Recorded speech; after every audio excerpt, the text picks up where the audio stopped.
Okay, this is a study guide for 3rd grade for the test for March 28th. We'll start off with a reminder that we need to be practicing on subtraction with regrouping. And then we move to a cube and aces where we were talking about how many strands of lights. Once again, our keyword was each.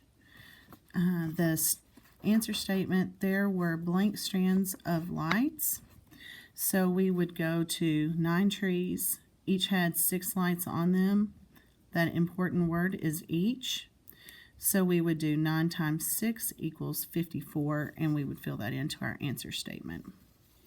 On number 11, we have 72 as our number that we are going to round. And we would do 7 being round to the nearest 10, and the 2 would keep it at 70. Number 12 is a question where they were looking at shapes. They asked which quadrilateral is not a square, a rectangle, or a rhombus.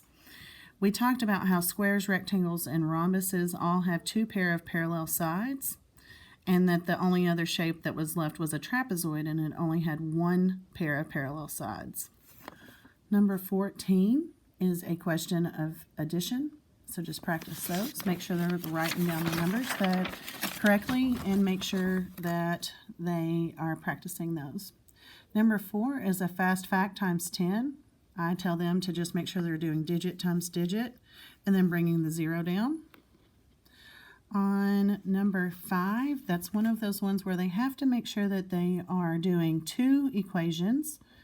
They do one of the ones, I think it was talking about two groups are the same, and then they're wanting to know the difference between the larger.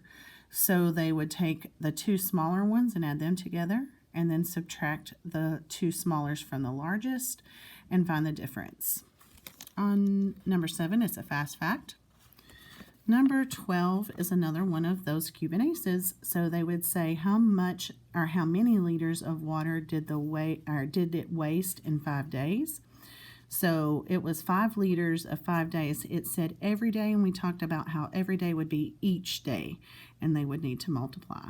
There were 25 liters of water wasted. Number 3. They're counting how many are shaded out of an 8 total.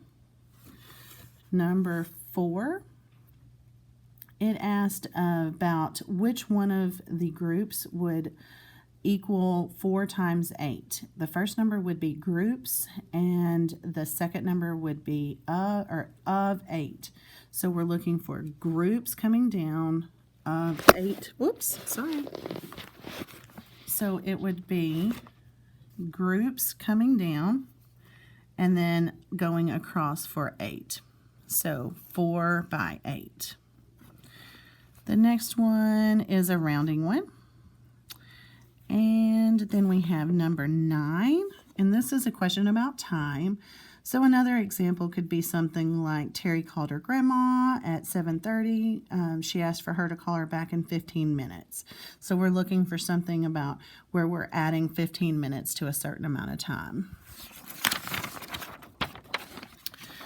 Number 5, we're looking at, say, a number line like this one that we have here. And we're asking them to find a fraction that is equal to. Say if we were looking for 8/8, what fraction would be equal to 8/8? Of course, it would be 4/4. If we were looking for a fraction that was equal to 6/8, that would be 3/4. And then if we were looking for a fraction that was equal to 4/8, that would be equal to 2/4. On the next one, don't forget, we're looking for number 9 on area. Don't forget that we always have to make sure we do our unit squared. So we do length times width, and then that would be 10, and then centimeters squared. And I think I just jumped around, to be honest. Nope. It looks like we have them all. That's all them. So my little clue, if you would like to get some extra credit points, that would be, tell me what the word of means coming in a word problem. And that word of means to multiply. Have a great day.